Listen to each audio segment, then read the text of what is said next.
This episode of 3 Minute Egg is brought to you by the Minneapolis College of Art and Design, which wants you to know about its annual art sale November 20th and 21st. Learn more at mcad.edu. But really, it was an accident.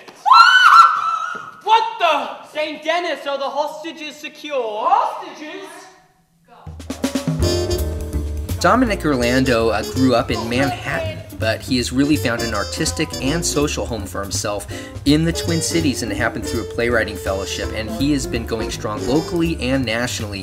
His new show, The Sense of What Should Be, is an action-adventure, sort of a comic book come to life through the Workhaus Theater Company. It's being put on at the Playwrights Center. Let's peek in on some of this show and find out from Dominic how his life, artistically and beyond, has thrived in the Twin Cities on this edition of 3 Minute Egg.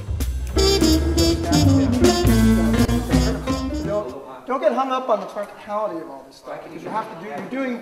You're doing a real thing in real time, so it's not a big deal if it takes time, because it's real. We're watching you tie his legs. The audience is going to be interested in watching you tie. They're going to be like, well, who is that? What's going on? It's about basically a kid who's been collecting comic books his whole life, and he basically decides that there's something that the comic books are teaching him about how to live, so he decides to become a supervillain and take over the town that he lives in. He lives in a small town in the Northwest, and he's going to take over the town, and then he's going to take over the world.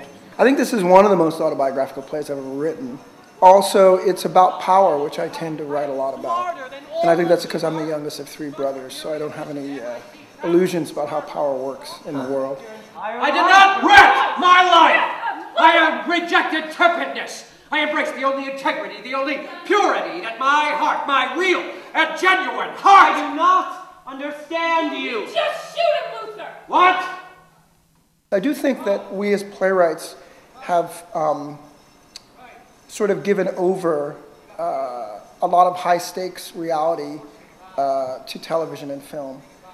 Because there are people are firemen, people are soldiers, people are in these kind of life and death situations all the time. People are murderers, people are thieves, and yet we tend to stay away from, we get scared of melodrama, so we tend to stay away from things getting really high stakes. But I do think, as I think, if I understand your question right, that is sometimes what draws people's real character out, is when they're pushed all the way to the wall. But the point is, yes, there's a plan, and it goes all the way to Q.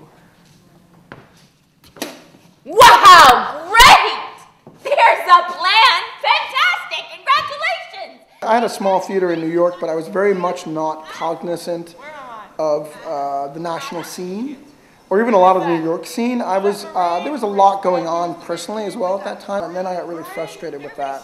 And that was part of what brought me here. That's what made me apply for the Jerome Fellowship. I really wanted to know what was going on in the national conversation, what was happening in the rest of the country. We took a trip, the 5 fellows that year, we took a trip to Actors Theater of Louisville, to the Humana Festival, and there were about, I would say, 15 or 16 alumni of Minneapolis and the Jerome and the McKnight, and for me that was like a real life-changing experience to be in a group of playwrights like that had the similar experience.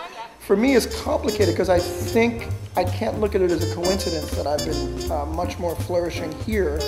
And I think that has more to do not with either city as a city, but the fact that New York was home and that most playwrights who are in New York are not home.